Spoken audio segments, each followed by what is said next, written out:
Oke guys, sebelum melanjutkan, jangan lupa like dan komen. Dan yang baru bergabung, jangan lupa subscribe dan aktifkan loncengnya.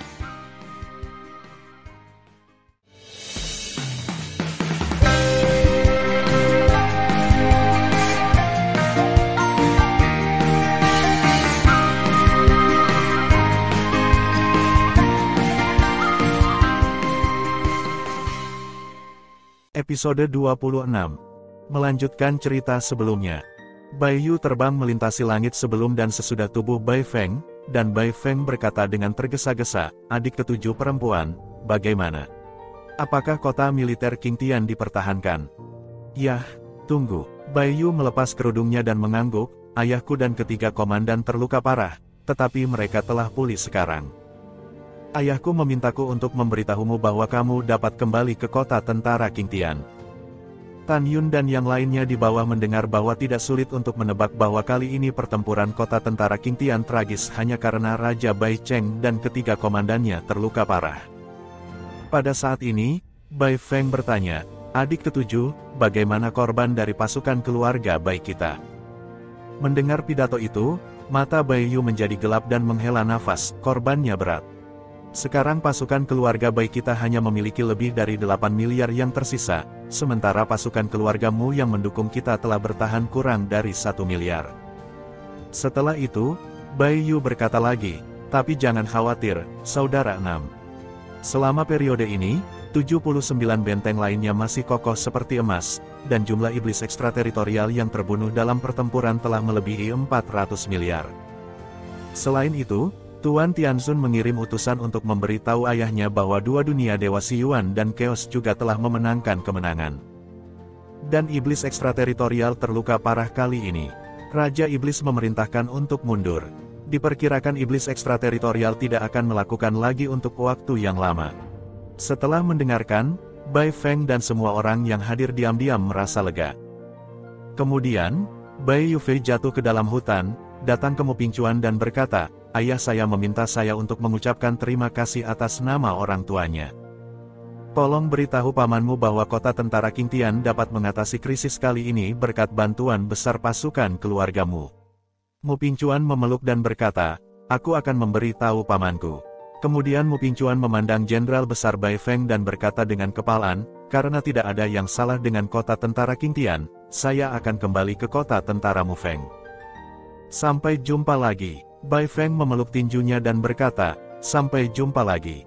"Ya." Mu Pingcuan mengangguk dan melihat kembali ke Suanyuan Rou, Suanyuan Linger dan Suanyuan Chang Feng berdiri berdampingan dengan Tan Yun. "Anda juga bisa bersama Jing Yun dan pergi ke kota tentara King Tian."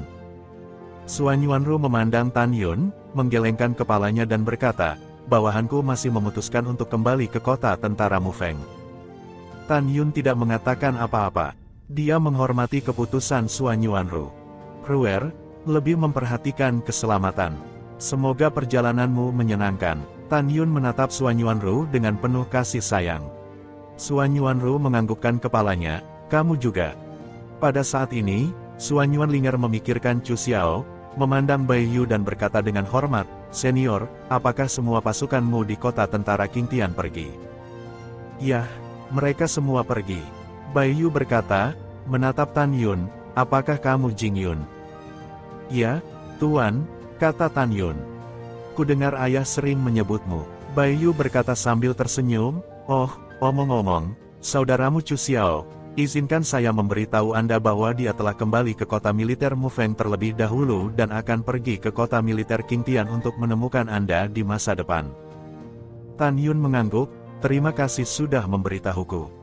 Pada saat ini, mendengar bahwa Chu Xiao telah kembali ke kota tentara Mu Feng. Kemudian, Tan Yun melihat tentara Mu Suanyuan Ruo dan Mu Pingcuan pergi ke perahu dewa. Mu Pingcuan mengendarai Shenzhou untuk melayang di atas hutan, menatap Tan Yun dan berkata, "Jing Yun, saya mendengar dari bawahan saya bahwa setengah bulan yang lalu, Anda membunuh lebih dari 800 wakil iblis ranah Dewa Suci. Saya mengagumi kekuatan tantangan lompatan katak yang begitu kuat. Saya pikir tidak ada seorang pun di dunia ini yang bisa seperti Anda. Dewa yang agung akan sangat optimis tentang Anda." Mendengar pidato itu, Tan Yun memandang Mu Pingcuan dan memeluk tinjunya, "Kamu salah. Setelah itu, Tan Yun berbisik kepada Xuan Yuanrou, aku akan merindukanmu. Xuan Yuanrou mengatupkan bibirnya, cukup cemburu, dan itu terdengar di benak Tan Yun, kamu punya 7 istri dan 2 tunangan, apakah kamu masih memikirkanku? Ketika Tan Yun ingin mengatakan sesuatu melalui transmisi suara, Mo Pingchuan mengendarai Shenzhou dan membawa lebih dari 2 juta pasukan keluarga Mo ke lautan awan yang luas. Pada saat ini, Bai Yu memandang Bai Feng dan berkata, saudara keenam, saya terus menanyakan tentang musuh.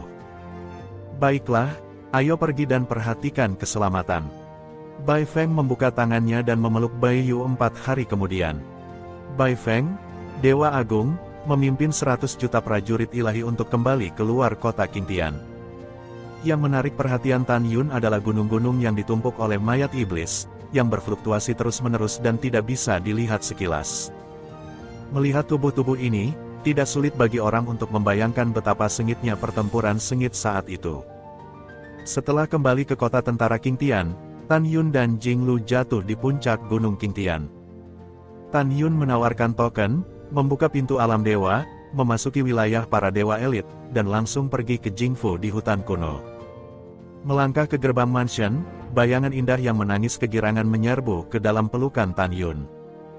Dan Tai Xianer memeluk Tan Yun dengan erat dan terisak, suamiku, tahukah kamu? Kami benar-benar mengkhawatirkanmu akhir-akhir ini. Tan Yun mengangkat pipi Tai Xianer dan berkata dengan lembut, bodoh, apa aku tidak baik-baik saja? Dengar dan jangan menangis. Setelah itu, Tan Yun menundukkan kepalanya dan mencium bibir merah terang Tai Xianer dengan penuh kasih sayang, dan Tai Xianer merespons dengan antusias. Setelah waktu yang lama, Tan Yun melepaskan Tai Xianer, dan ketika dia melihat ke atas, dia melihat istri Shen Subing, Namong Yukin, Tang Mengguo, dan 2 tunangan Ouyang Qianqian dan Feng Qingcheng, dan matanya terbelalak. Penuh dengan air mata. Hari-hari ini, bagaimana mereka bisa memiliki pikiran untuk berlatih? Semua memandang ke depan dan berdoa dalam hati agar Tan Yun kembali dengan selamat. Tan Yun memandang gadis-gadis itu dan berkata, maaf telah membuatmu khawatir. Tidak masalah. Shen Subing melangkah maju dan membantu Tan Yun merapikan pakaiannya sambil berkata, asalkan kamu bisa kembali dengan selamat. Chu Xiao, kita sudah bertemu. Dia memberitahu kita tentang penyergapan tentara keluargamu. Bagaimana kabarnya, Ruer? Apakah dia baik-baik saja? Tan Yun mengangguk dan berkata, yah, untungnya, dia aman. Sekarang dia telah kembali ke kota militer Mufeng. Ketika gadis-gadis itu mendengar bahwa Xuan Yuanrou baik-baik saja, mereka merasa lega. Tan Yun memandang kerumunan dan berkata, diperkirakan akan cukup damai untuk waktu yang lama di masa depan. Sudah waktunya bagi kita untuk memanfaatkan waktu untuk berlatih. Ya, Shen Subing menganggukkan kepalanya, kalau begitu kita harus mundur tanpa penundaan. Tan Yun sepertinya memikirkan sesuatu. Dia memandang Ouyang Duantian, Guan Xuankong, Wuxin dan pria lain dan berkata, saya punya sesuatu untuk dibicarakan dengan Subing dan yang lainnya. Paman, Anda harus mundur dulu. Oke, Ouyang berkata sambil tersenyum dan memasuki menara Dewa Ruang Waktu terbaik tingkat 12 yang berdiri di halaman. Apa suamiku? Namong Yukin bertanya. Tan Yun berkata sambil tersenyum, aku akan berbicara denganmu nanti. Berbicara, Tan Yun memandang Sue Zian dan yang lainnya, kamu juga harus mundur dulu. Apa yang begitu misterius? Sue Zian cemberut mulut Cherry dan memasuki menara Dewa Ruang Waktu dengan Shen Ji dan Shen Susen. Hanya ada 7 istri dan 2 tunangan yang tersisa. Ikut denganku. Tan Yun tersenyum dan membawa 9 wanita antar jemput melalui halaman mansion ke aula utama. Suamiku, apa yang ingin kamu katakan? Wajah Gongsun Ruoxi penuh dengan rasa ingin tahu. Dengan lambaian tangan kanan Tan Yun, gerbang kuil ditutup.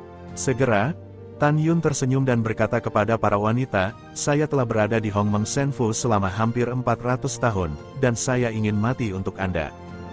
Dalam 9 hari ke depan, aku akan menemanimu dengan baik. Tan Yun melakukan upaya ekstra ketika berbicara tentang kata, baik. Setelah Tan Yun berbicara melalui suaranya, dia tiba-tiba memeluk Shen Subing di pinggangnya dan naik ke lantai 2, hanya menyisakan 8 gadis dengan pipi panas dan detak jantung yang cepat di aula di lantai pertama. Dalam 8 hari berikutnya, Tan Yun menyentuh Shen Subing, Namong Yukin, Tang Mengyi, Si Hong Xiao, dan Tai Xianer, Tang Xinying, Gong Sun Ruoxi, dan tunangannya Feng Qingcheng. Pada hari ke-9, bulan yang cerah terbenam di langit. Feng Qingcheng melangkah keluar dari ruangan dengan wajah merah. Tiba-tiba melihat ke belakang, dia menatap Tan Yun di sofa dan berkata sambil tersenyum, "Tan Yun, aku dengar kamu mencoba menggertak Qian terakhir kali, tetapi kamu tidak berhasil. Aku ingin tahu apakah kamu bisa melakukannya malam ini." Tan Yun tersenyum canggung. Pada saat tinggal, dia mengenakan jubah putihnya dan muncul di sebelah Feng Qingcheng. Dia menundukkan kepalanya dan menghembuskan napas di telinga Feng Qingcheng. Dia berkata dengan makna yang sangat provokatif, "Pria tidak pernah bisa mengatakan tidak." Mendengar pidato itu, Feng Qingcheng langsung memesona. "Kamu mati, orang-orang mengabaikanmu. Orang-orang akan pergi dan diam dengan saudari Subing di Menara Dewa Ruang Waktu." Setelah itu, Feng Qingcheng melarikan diri. Melihat punggung Feng Qingcheng, Tan Yun tersenyum dan berjalan keluar ruangan. Ketika dia datang ke aula di lantai pertama, dia tidak menemukan Ouyang Qian. Di mana orang-orang? Tan Yun berjalan keluar dari aula utama dengan kebingungan. Segera, warna mengejutkan muncul di matanya. Tetapi di bawah sinar bulan yang cerah, Ouyang Qian dalam gaun putih berdiri tegak dan anggun, mengangkat kepalanya dan menatap bulan yang cerah. Apa yang Qian pikirkan? Tan Yun tersenyum sedikit, berjalan dengan lembut di belakang Ouyang Qian, dan mengulurkan tangannya untuk memegang pinggang Ouyang Qian di lengannya. Ouyang Qian masih memandang ke langit, dengan lembut bersandar di lengan Tan Yun, dan berkata dengan suara sedih, "Aku sedikit rindu rumah, dan aku tidak tahu bagaimana kota peri Tongtian sekarang." Tan Yun menundukkan kepalanya dan dengan lembut mencium pipi Ouyang Qian dan berkata, "Setelah dipromosikan ke ranah Dewa Suci Agung, aku akan membawamu kembali ke dunia abadi ke-9 dan membiarkanmu pulang dan melihat-lihat." "Betulkah?" Ouyang Qian tiba-tiba berbalik dan tersenyum. "Tentu saja itu benar." Tan Yun tersenyum. "Tan Yun, kamu sangat baik." Ouyang Qian berdiri berjinjit dan mencium bibir Tan Yun seperti capung. Saat bibir Ouyang Qian hendak lepas dari bibir Tan Yun, tiba-tiba dia menghela nafas menarik. Namun Tan Yun mengendurkan tangan Ouyang Qian, memegangi wajahnya, dan mencium bibir merahnya dengan sombong dan fanatik. Di bawah sinar bulan, sentuhan rasa malu muncul di wajah Ouyang Qian yang hancur. Dia perlahan menutup matanya dan berjinjit untuk merespon ciuman dalam ini berlangsung lama. Baru setelah Ouyang Qian kehabisan napas, dia mendorong Tan Yun menjauh. Tan Yun menundukkan kepalanya dan menghembuskan napas panas di telinganya. Dia berbisik, "Aku ingin." "Tidak." Ouyang Qian tersenyum dan menggelengkan kepalanya. Tan Yun seperti bola yang marah dan menghela nafas, "Qian kecilku, kamu tidak perlu menunggu sampai hari pernikahan untuk setuju." "Apakah kamu setuju?" Tan Yun tiba-tiba muncul di benaknya. Dia sudah lama ingin memperbaiki peri kecil yang mempesona Ouyang Qian di tempat. Orang-orang akan setuju, tapi tidak sekarang. Ouyang Qian menundukkan kepalanya dan berkata dengan suara seperti nyamuk, "Aku akan membiarkanmu menggertak lagi ketika kamu membawaku kembali ke kota abadi Tongtian." "Haha, oke." Tan Yun tertawa dan memeluk Ouyang Qian. Ouyang Qian berkata dengan malu-malu, "Oke, ayo mundur dan berlatih." Tan Yun berbisik, "Latihan lagi besok. Kamu sudah lama bersamaku sehingga aku tidak bersamamu. Kau lihat betapa indahnya malam ini. Aku ingin menemanimu." Mendengar ini, Ouyang Qian tersenyum senang, "Ya." Kemudian, Tan Yun memeluk Ouyang Qian, duduk di rerumputan yang rimbun, memandangi bulan yang cerah dan berbicara. Keesokan harinya, ketika matahari terbit di timur, Tan Yun dan Ouyang Qian memasuki menara ruang waktu terbaik tingkat 12. Ouyang Qian datang ke lantai 29, sementara Tan Yun memasuki lantai 30. Tan Yun duduk bersila, memikirkan tuan abadi istrinya di arai kelahiran kembali pengorbanan darah di kedalaman jurang pemakaman dewa, dan berkata dengan mata tegas, "Yuyan, tunggu aku. Ketika aku dipromosikan ranah Kaisar Suci, aku akan pergi membawamu pergi dan membantumu bangkit." Setelah mengambil keputusan, Tan Yun mulai berlatih dalam pengasingan. Waktu berlalu. Setelah 1 juta tahun di dalam menara, waktu di luar baru saja berlalu 9 tahun 10 bulan. Yuner, Raja Dewa Tertinggi akan datang. Keluarlah bersama Bai Suanyi. Pada saat ini, suara Raja Dewa Bai Cheng terdengar dari luar menara Dewa Ruang Waktu. Secepat itu datang, Tan Yun, yang duduk bersila, membuka matanya. Pada saat itu, dia meminta si pembunuh untuk kembali dan memberitahu Raja Dewa Tertinggi. Dia memberinya waktu 100 tahun untuk mencari 10.000 tetes cairan semi suci dan 30.000 buah suci besar untuk ditukar dengan Bai Suanyi. Dia tidak menyangka orang ini akan datang secepat ini. Apakah orang tua itu menemukannya? Tan Yun menghilang begitu saja dengan 3 poin kegembiraan dan 7 poin kegembiraan. Dia muncul di menara Dewa Ruang Waktu di lantai 6 dan di depan Bai Suanyi. Adik bela diri yang lebih muda, ayah angkatmu akan datang. Oh, Bai Suanyi menganggukkan kepalanya dan menatap Tan Yun, lihatlah hubungan antara kakekmu dan kakekku. Jangan khawatir, aku akan memberitahu ayahku untuk tidak mempermalukanmu di masa depan. Terima kasih, kamu punya hati. Ketika Tan Yun berbicara, dia telah mengeksekusi Raja Dewa Tertinggi dan Zhan Peng di dalam hatinya. Keduanya dan Lingxia Tianzun tidak berterima kasih di masa lalu. Jika mereka bertiga tidak memberitahu Chaos Supreme dan Si Yuan Supreme di mana mereka bersembunyi, bagaimana Tan Yun bisa mati? Bagaimana mungkin menanggung penderitaan reinkarnasi abadi? Sering memikirkan ini, Tan Yun marah. Dia ingin memakan daging mereka, meminum darah mereka dan menggerogoti tulang mereka. Kakak bela diri yang lebih tua, ada apa denganmu?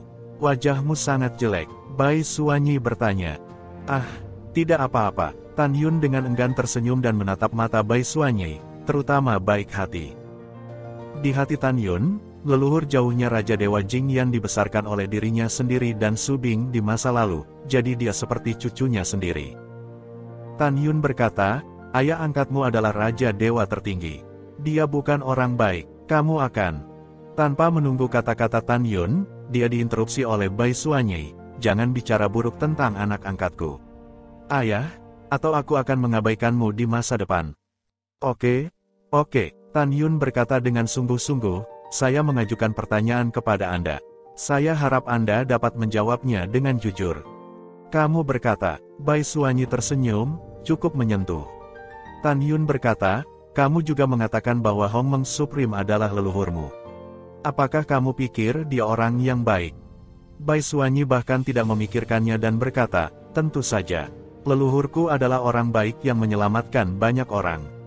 Di masa lalu, pesawat Fana tidak mengizinkan manusia untuk naik, atau apakah leluhur saya mengizinkannya setelah dia menjadi Hong Meng Supreme?